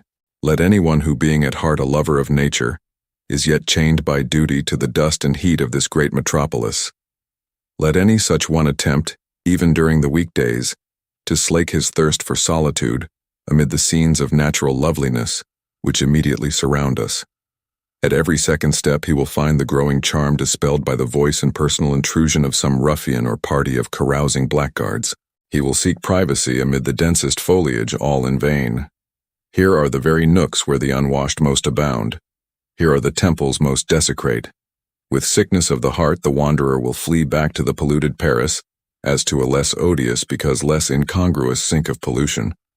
But if the vicinity of the city is so beset during the working days of the week, how much more so on the Sabbath? It is now especially that, released from the claims of labor, or deprived of the customary opportunities of crime, the town blackguard seeks the precincts of the town, not through love of the rural, which in his heart he despises, but by way of escape from the restraints and conventionalities of society. He desires less the fresh air and the green trees than the utter license of the country. Here, at the roadside inn or beneath the foliage of the woods, he indulges unchecked by any eye except those of his boon companions, in all the mad excess of a counterfeit hilarity, the joint offspring of liberty and of rum. I say nothing more than what must be obvious to every dispassionate observer, when I repeat that the circumstance of the articles in question, having remained undiscovered for a longer period than from one Sunday to another, in any thicket in the immediate neighborhood of Paris, is to be looked upon as little less than miraculous. But there are not wanting other grounds for the suspicion that the articles were placed in the thicket with the view of diverting attention from the real scene of the outrage. And first, let me direct your notice to the date of the discovery of the articles. Collate this with the date of the 5th extract made by myself from the newspapers. You will find that the discovery followed almost immediately the urgent communications sent to the evening paper. These communications, although various and apparently from various sources, tended all to the same point, viz., the directing of attention to a gang as the perpetrators of the outrage, and to the neighborhood of the Barrière du Roule as its scene.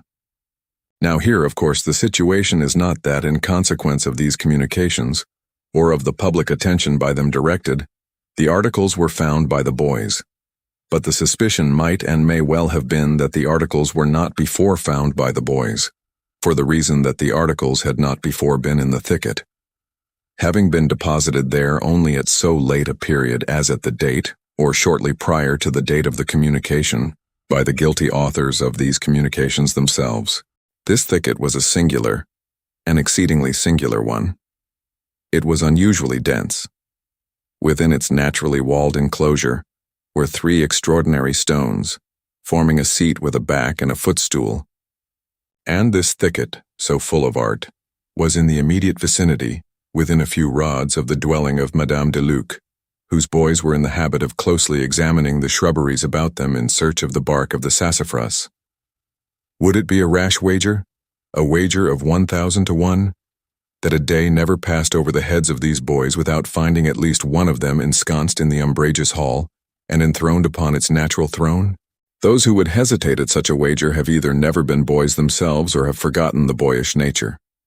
I repeat, it is exceedingly hard to comprehend how the articles could have remained in this thicket undiscovered for a longer period than 1 or 2 days, and that thus there is good ground for suspicion, in spite of the dogmatic ignorance of Le Soleil, that they were, at a comparatively late date, deposited where found. But there are still other and stronger reasons for believing them so deposited than any which I have as yet urged. And now let me beg your notice to the highly artificial arrangement of the articles. On the upper stone lay a white petticoat. On the second, a silk scarf. Scattered around were a parasol, gloves, and a pocket handkerchief bearing the name Marie Roget. Here is just such an arrangement as would naturally be made by a not over-acute person, wishing to dispose the articles naturally, but it is by no means a really natural arrangement. I should rather have looked to see the things all lying on the ground and trampled underfoot. In the narrow limits of that bower it would have been scarcely possible that the petticoat and scarf should have retained a position upon the stones when subjected to the brushing to and fro of many struggling persons. There was evidence, it is said, of a struggle, and the earth was trampled, the bushes were broken. But the petticoat and the scarf are found deposited as if upon shelves. The pieces of the frock torn out by the bushes were about 3 inches wide and 6 inches long. One part was the hem of the frock, and it had been mended. They looked like strips torn off. Here, inadvertently, Le Soleil has employed an exceedingly suspicious phrase. The pieces, as described, do indeed look like strips torn off, but purposely and by hand. It is one of the rarest of accidents that a piece is torn off, from any garment such as is now in question, by the agency of a thorn. From the very nature of such fabrics, a thorn or nail becoming tangled in them, tears them rectangularly, divides them into 2 longitudinal rents, at right angles with each other, and meeting at an apex where the thorn enters, but it is scarcely possible to conceive the piece torn off. I never so knew it, nor did you. To tear a piece off from such fabric, 2 distinct forces in different directions will be, in almost every case, required. If there be 2 edges to the fabric, if, for example, it be a pocket handkerchief, and it is desired to tear from it a slip, then and then only will the one force serve the purpose. But in the present case the question is of a dress, presenting but one edge. To tear a piece from the interior, where no edge is presented, could only be effected by a miracle through the agency of thorns, and no one thorn could accomplish it. But even where an edge is presented, 2 thorns will be necessary, operating, the one in 2 distinct directions, and the other in one. And this in the supposition that the edge is unhemmed. If hemmed, the matter is nearly out of the question. We thus see the numerous and great obstacles in the way of pieces being torn off through the simple agency of thorns, yet we are required to believe not only that one piece, but that many have been so torn. And one part, too, was the hem of the frock. Another piece was part of the skirt, not the hem, that is to say, was torn completely out, through the agency of thorns, from the unedged interior of the dress. These, I say, are things which one may well be pardoned for disbelieving. Yet, taken collectedly, they form perhaps less of reasonable ground for suspicion than the one startling circumstance of the articles having been left in this thicket at all, by any murderers who had enough precaution to think of removing the corpse. You will not have apprehended me rightly, however, if you suppose it my design to deny this thicket as the scene of the outrage. There might have been a wrong here, or more possibly an accident at Madame de Luc's. But in fact this is a point of minor importance. We are not engaged in an attempt to discover the scene, but to produce the perpetrators of the murder. What I have adduced, notwithstanding the minuteness with which I have adduced it, has been with the view, first, to show the folly of the positive and headlong assertions of Le Soleil, but secondly and chiefly to bring you, by the most natural route, to a further contemplation of the doubt whether this assassination has, or has not, been the work of a gang. We will resume this question by mere allusion to the revolting details of the surgeon examined at the inquest.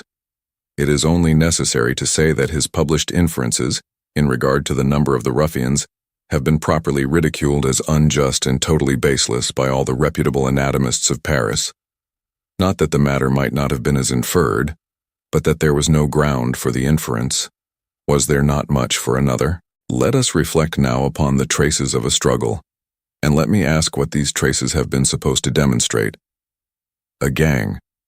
But do they not rather demonstrate the absence of a gang? What struggle could have taken place? What struggle so violent and so enduring as to have left its traces in all directions? Between a weak and defenseless girl and a gang of ruffians imagined. The silent grasp of a few rough arms and all would have been over. The victim must have been absolutely passive at their will. You will here bear in mind that the arguments urged against the thicket as the scene are applicable in chief part only against it as the scene of an outrage committed by more than a single individual. If we imagine but one violator, we can conceive, and thus only conceive, the struggle of so violent and so obstinate a nature as to have left the traces apparent. And again, I have already mentioned the suspicion to be excited by the fact that the articles in question were suffered to remain at all in the thicket where discovered. It seems almost impossible that these evidences of guilt should have been accidentally left where found.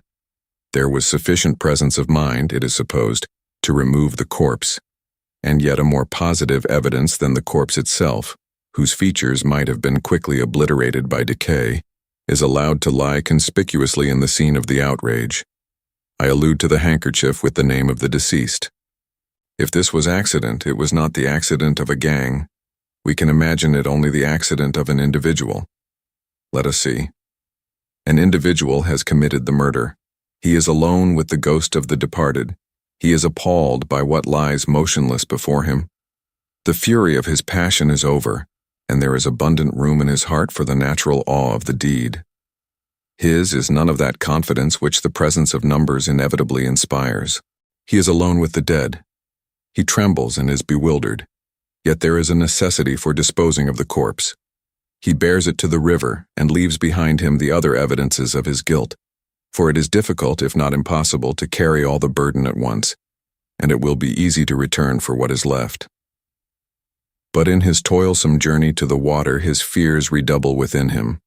The sounds of life encompass his path. A dozen times he hears or fancies he hears the step of an observer. Even the very lights from the city bewilder him. Yet in time, and by long and frequent pauses of deep agony, he reaches the river's brink and disposes of his ghastly charge, perhaps through the medium of a boat. But now what treasure does the world hold? What threat of vengeance could it hold out, which would have power to urge the return of that lonely murderer over that toilsome and perilous path, to the thicket and its blood-chilling recollections? He returns not, let the consequences be what they may. He could not return if he would. His sole thought is immediate escape. He turns his back forever upon those dreadful shrubberies, and flees as from the wrath to come. But how with a gang? Their number would have inspired them with confidence, if indeed confidence is ever wanting in the breast of the errant blackguard, and of errant blackguards alone are the supposed gangs ever constituted. Their number, I say, would have prevented the bewildering and unreasoning terror which I have imagined to paralyze the single man. Could we suppose an oversight in one or two or three, this oversight would have been remedied by a fourth.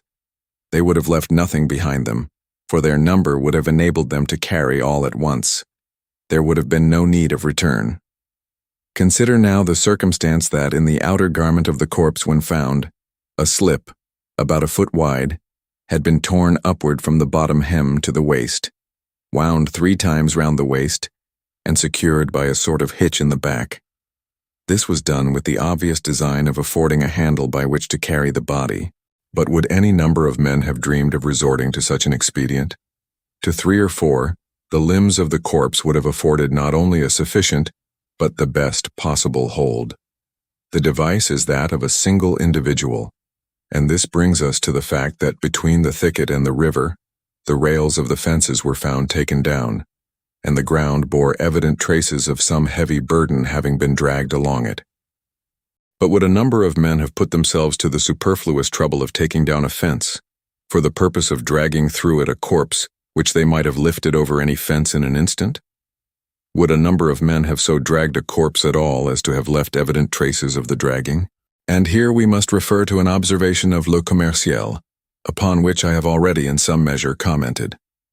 A piece, says this journal, of one of the unfortunate girl's petticoats was torn out and tied under her chin and around the back of her head, probably to prevent screams. This was done by fellows who had no pocket handkerchiefs.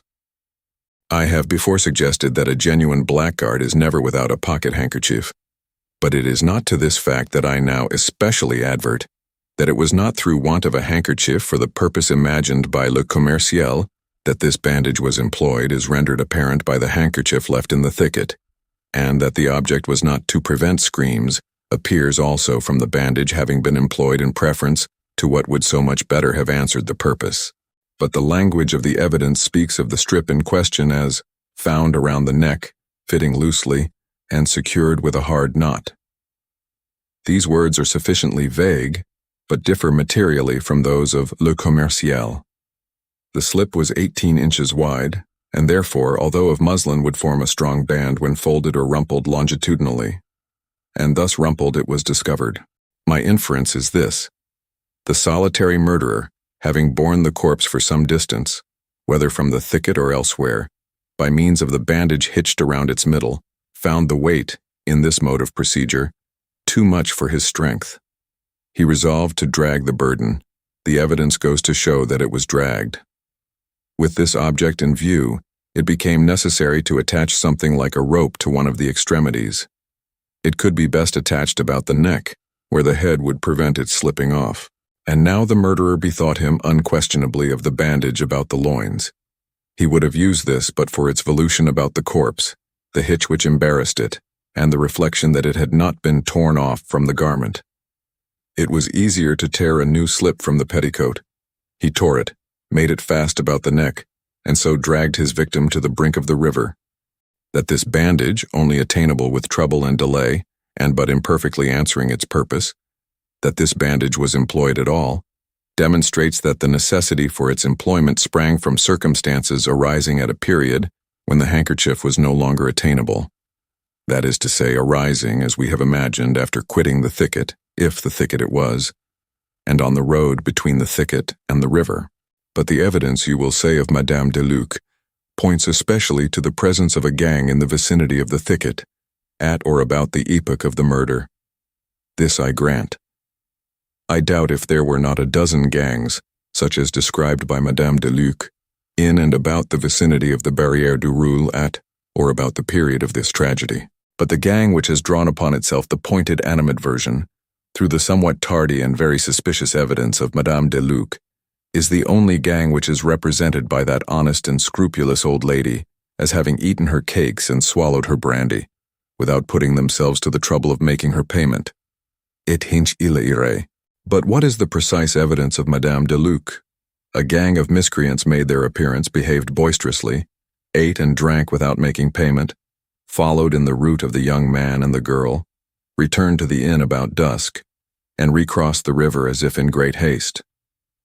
Now this great haste very possibly seemed greater haste in the eyes of Madame de Luc, since she dwelt lingeringly and lamentingly upon her violated cakes and ale for which she might still have entertained a faint hope of compensation. Why otherwise, since it was about dusk, should she make a point of the haste? It is no cause for wonder, surely, that even a gang of blackguards should make haste to get home when a wide river is to be crossed in small boats, when storm impends and when night approaches. I say approaches, for the night had not yet arrived. It was only about dusk that the indecent haste of these miscreants offended the sober eyes of Madame de Luc. But we are told that it was upon this very evening that Madame de Luc, as well as her eldest son, heard the screams of a female in the vicinity of the inn. And in what words does Madame de Luc designate the period of the evening at which these screams were heard? It was soon after dark, she says, but soon after dark is at least dark, and about dusk is as certainly daylight. Thus it is abundantly clear that the gang quitted the Barrière du Roule prior to the screams overheard by Madame de Luc. And although in all the many reports of the evidence, the relative expressions in question are distinctly and invariably employed just as I have employed them in this conversation with yourself, no notice whatever of the gross discrepancy has, as yet, been taken by any of the public journals, or by any of the myrmidons of police. I shall add but one to the arguments against a gang, but this one has, to my own understanding at least, a weight altogether irresistible. Under the circumstances of large reward offered and full pardon to any king's evidence, it is not to be imagined for a moment that some member of a gang of low ruffians or of any body of men would not long ago have betrayed his accomplices. Each one of a gang so placed is not so much greedy of reward or anxious for escape, as fearful of betrayal. He betrays eagerly and early that he may not himself be betrayed. That the secret has not been divulged is the very best of proof that it is, in fact, a secret. The horrors of this dark deed are known only to one or two living human beings, and to God. Let us sum up now the meager yet certain fruits of our long analysis. We have attained the idea either of a fatal accident under the roof of Madame de Luc, or of a murder perpetrated, in the thicket at the Barrière du Roule, by a lover, or at least by an intimate and secret associate of the deceased. This associate is of swarthy complexion. This complexion, the hitch in the bandage, and the sailor's knot with which the bonnet ribbon is tied, point to a seaman. His companionship with the deceased, a gay but not an abject young girl, designates him as above the grade of the common sailor. Here the well-written and urgent communications to the journals are much in the way of corroboration. The circumstance of the first elopement, as mentioned by Le Mercure, tends to blend the idea of this seaman with that of the naval officer, who is first known to have led the unfortunate into crime. And here most fitly comes the consideration of the continued absence of him of the dark complexion.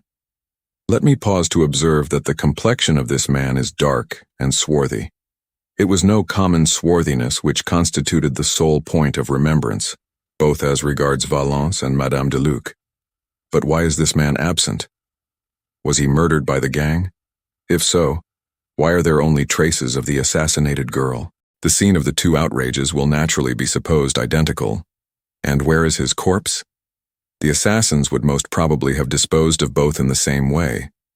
But it may be said that this man lives and is deterred from making himself known, through dread of being charged with the murder. This consideration might be supposed to operate upon him now, at this late period, since it has been given in evidence that he was seen with Marie, but it would have had no force at the period of the deed. The first impulse of an innocent man would have been to announce the outrage, and to aid in identifying the ruffians. This policy would have suggested he had been seen with the girl. He had crossed the river with her in an open ferry boat. The denouncing of the assassins would have appeared, even to an idiot, the surest and sole means of relieving himself from suspicion. We cannot suppose him, on the night of the fatal Sunday, both innocent himself and incognizant of an outrage committed. Yet only under such circumstances is it possible to imagine that he would have failed, if alive, in the denouncement of the assassins. And what means are ours of attaining the truth? We shall find these means multiplying and gathering distinctness as we proceed. Let us sift to the bottom this affair of the first elopement. Let us know the full history of the officer, with his present circumstances, and his whereabout at the precise period of the murder. Let us carefully compare with each other the various communications sent to the evening paper, in which the object was to inculpate a gang. This done, let us compare these communications both as regards style and MS, with those sent to the morning paper, at a previous period, and insisting so vehemently upon the guilt of Menes. And, all this done, let us again compare these various communications with the known MSS of the officer. Let us endeavor to ascertain, by repeated questionings of Madame de Luc and her boys, as well as of the omnibus driver, Valence, something more of the personal appearance and bearing of the man of dark complexion. Queries, skillfully directed, will not fail to elicit, from some of these parties, information on this particular point, or upon others, information which the parties themselves may not even be aware of possessing. And let us now trace the boat picked up by the bargemen on the morning of Monday the 23rd of June, and which was removed from the barge office, without the cognizance of the officer in attendance, and without the rudder, at some period prior to the discovery of the corpse. With a proper caution and perseverance we shall infallibly trace this boat, for not only can the bargemen who picked it up identify it, but the rudder is at hand. The rudder of a sailboat would not have been abandoned without inquiry, by one altogether at ease in heart. And here let me pause to insinuate a question. There was no advertisement of the picking up of this boat. It was silently taken to the barge office and as silently removed. But its owner or employer, how happened he at so early a period as Tuesday morning to be informed, without the agency of advertisement, of the locality of the boat taken up on Monday, unless we imagine some connection with the Navy, some personal permanent connection leading to cognizance of its minute interests, its petty local news. In speaking of the lonely assassin dragging his burden to the shore, I have already suggested the probability of his availing himself of a boat. Now we are to understand that Marie Roget was precipitated from a boat. This would naturally have been the case. The corpse could not have been trusted to the shallow waters of the shore. The peculiar marks on the back and shoulders of the victim tell of the bottom ribs of a boat. That the body was found without weight is also corroborative of the idea. If thrown from the shore, a weight would have been attached. We can only account for its absence by supposing the murderer to have neglected the precaution of supplying himself with it before pushing off. In the act of consigning the corpse to the water, he would unquestionably have noticed his oversight. But then no remedy would have been at hand.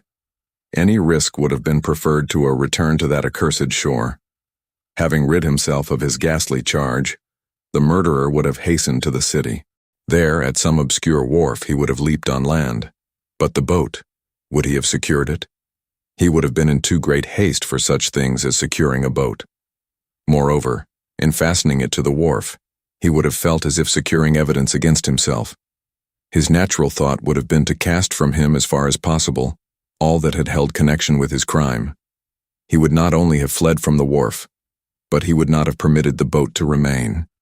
Assuredly, he would have cast it adrift. Let us pursue our fancies. In the morning, the wretch is stricken with unutterable horror at finding that the boat has been picked up and detained at a locality which he is in the daily habit of frequenting, at a locality, perhaps, which his duty compels him to frequent. The next night, without daring to ask for the rudder, he removes it. Now where is that rudderless boat? Let it be one of our first purposes to discover.